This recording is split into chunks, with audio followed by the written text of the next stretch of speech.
Hello అండి, అందరికీ నమస్కారం. నేను మీ శ్రీజాదమ్ము. నేను కూడా మీలాగే ఇంత త్వరగా బయటికి వస్తానని చెప్పి అసలు ఎక్స్పెక్ట్ చేయలేదు. ఆగండి శ్రీజ గారు మాట్లాడిన ఫుల్ వీడియో ఉంది. కాకపోతే ఓ చిన్న ముచ్చట ఏంది అంటే చాలామంది అన్ఫేర్ అని చెప్తారు. నిజంగా మీకు అన్ఫేర్ అనిపించిందా అంటే ఓటింగ్ కాకుండా వేరే విధంగా పెట్టారు కదా, ఒకసారి శ్రీజ గారు కూడా ఆ వీడియో చేసిరు. సో ఆ వీడియో కొంచెం ఎమోషనల్గా నాకు అన్ఫేర్ అనిపించింది, అన్ఫేర్ జరిగింది, అది ఫార్మాట్ కాబట్టి దానికి రెస్పెక్ట్ ఇస్తూ మనం కూడా బయటకు వచ్చినామని చెప్పారు. సో చూద్దాం, ఫస్ట్ వీడియో చూద్దాం, దాని తర్వాత మనం మాట్లాడుకుందాం. ఫస్ట్ ఆఫ్ ఆల్ ఆ వీడియో చూడండి. హలో అండి, అందరికీ నమస్కారం. నేను మీ శ్రీజాదమ్ము. నేను కూడా మీలాగే ఇంత త్వరగా బయటికి వస్తానని చెప్పి అసలు ఎక్స్పెక్ట్ చేయలేదు. ఇంకా ఆ ఫేజ్ నుంచి అయితే కంప్లీట్ గా బయటికి రాలేదు. నేను కూడా బ్లాంక్ లోనే ఉన్నాను. బట్ యా, నా కోసం చాలా మంది సపోర్ట్ చేశారు. మీ మెసేజ్లు, మీ కాల్స్ ఇవన్నీ కూడా కంప్లీట్ గా చూడకపోయినా సరే నాకు అర్థం అవుతుంది మీరు నా కోసం ఎంత సపోర్ట్ చేస్తున్నారు అని చెప్పి. సో మీకోసం నేనైతే బయటికి రావాలి, మీకంటూ ఒక థ్యాంక్ యూ చెప్పాలి అని చెప్పి ఈరోజు ఇలా వస్తున్నాను అనమాట. Firstly thank you so much. అసలు చిన్న వాళ్ళ నుంచి పెద్దవాళ్ళ వరకు, ముసలి వాళ్ళ వరకు అందరికీ కూడా పేరు పేరున చాలా థ్యాంక్స్ అండి. మీకు లైఫ్ లాంగ్ నేను రుణపడిపోయి ఉంటాను. అంత సపోర్ట్ చేశారు, నాకు సపోర్ట్ చేస్తూనే ఉన్నారు ఇంకా కూడా. So thank you so much. అవును, నా వల్ల కొన్ని మిస్టేక్స్ జరిగినాయి, బట్ అవన్నీ కూడా మార్చుకుని నా గేమ్ స్టార్ట్ చేసి మంచిగా పేరు తెచ్చుకున్న టైంలో ఇలా బయటకు వచ్చేసాను అనే బాధ అయితే ఇంకా ఉండిపోయింది అనమాట.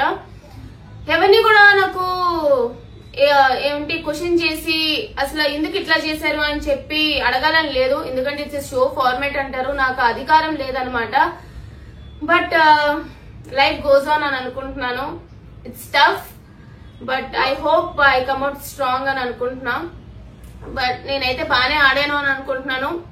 ఆడగలను ఇంకా, అలానే ఆడి మీ ఇంకా సపోర్ట్ ఇంకా పెంచుకొని ఆ టాప్ లో చూద్దాం అనేది నాది ఒక చిన్న కోరిక ఉండేది. ఇప్పుడు అది లేదని చెప్పే చాలా హర్టింగ్ గా ఉందన్నమాట. బట్ నా కోసం చాలా మంది ఏడ్చారు, సపోర్ట్ చేస్తున్నారు, ఫైట్ చేస్తున్నారు. మీ అందరి కోసం అయితే నేను చెప్పగలిగింది ఒకటే థ్యాంక్ యూ, ఒకటే చెప్పగలను. సో థ్యాంక్ యూ అండి, ఇలానే నాకు సపోర్ట్ చేస్తూ ఉండండి. Thank you so much. చూసిరు కదా, ఇదన్నమాట జరిగిన ముచ్చట.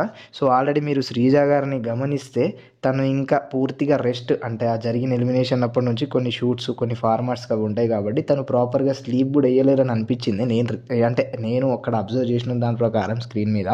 సో మీకేమనిపించిందో చెప్పండి. ఇంకా శ్రీజ గారి ఎలిమినేషన్ అనేది మీకు డైరెక్ట్గా, అంటే తన ఫ్యాన్ అయినా కాకపోయినా యాజ్ ఏ న్యూట్రల్ ఆడియన్గా, బిగ్ బాస్ వ్యూవర్గా మీకేమనిపించింది? ఫేర్ అనిపించిందా, అన్ఫేర్ అనిపించిందా అనే దాని గురించి కూడా చెప్పండి. ఇంకోటి, దాంతోపాటు తను ఇప్పుడు వీడియోలో కూడా చెప్పారు, ఇప్పుడే గేమ్ స్టార్ట్ అయింది, స్టార్టింగ్లో ప్రియా గారు వీళ్ళ బాండింగ్స్ ఉన్నప్పుడు కొంత నెగిటివిటీ అయింది తనకి.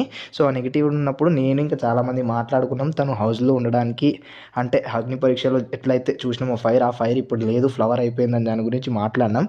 కాకపోతే అదే జస్ట్ కట్ చేసి తన ఎలిమినేషన్ అయిపోయిన తర్వాత మళ్ళీ తన గేమ్ తను ఇంప్రూవ్ చేసుకుని కళ్యాణ్ ఇంకా వీళ్ళు ఒక బాండింగ్ అనేది ఏర్పడ్డది. ఇది ట్రూ బాండింగ్, బయట కూడా అదే విధంగా కనబడ్డది. కాకపోతే తను ఇంప్రూవ్ చేసుకునే విధానం, ఇంకా ఇంప్రూవ్ చేసుకునే లోపు తను ఎలిమినేట్ అయిపోయి అన్ఫేర్గా బయటకు వచ్చింది. ఎందుకంటే ఆడియన్స్ ఒపీనియన్ మీద, ఆడియన్స్ ఓటింగ్ మీద వస్తే అది వేరే విషయం. ఇక్కడ వీళ్ళందరూ వైల్డ్ కార్డ్స్ వచ్చి ఒక ఫార్మాట్గా ఫైర్ స్ట్రోమ్ అని పెట్టారు కాబట్టి అది దానికి కూడా మనం రెస్పెక్ట్ ఇవ్వాలి. సో దాన్ని కూడా వేరే విధంగా మాట్లాడదు. కాకపోతే అన్ఫేర్గా అయితే మాత్రం జరిగింది. సో ఇది అలా మనకు అంటే వేరే విధంగా పోర్ట్రే అవ్వకుండా కొంచెం తనకి అన్యాయంగా జరిగిందని తెత్తది వచ్చేమో తెలియదు, ఎందుకంటే కామన్గా అవి జరగవు. జస్ట్ మన ప్రయత్నం మనం చేయొచ్చు. ఓకేనా, రైట్. మరి ఈ వీడియోకి ఎంత ఇలాంటి అప్డేట్స్, ఇలాంటి అన్ని ముచ్చట్ల కోసం మన ఛానల్ని సబ్స్క్రైబ్ చేసుకొని బెల్ ఐకాన్ని క్లిక్ చేయడం మాత్రం మర్చిపోకండి. Tata, bye bye.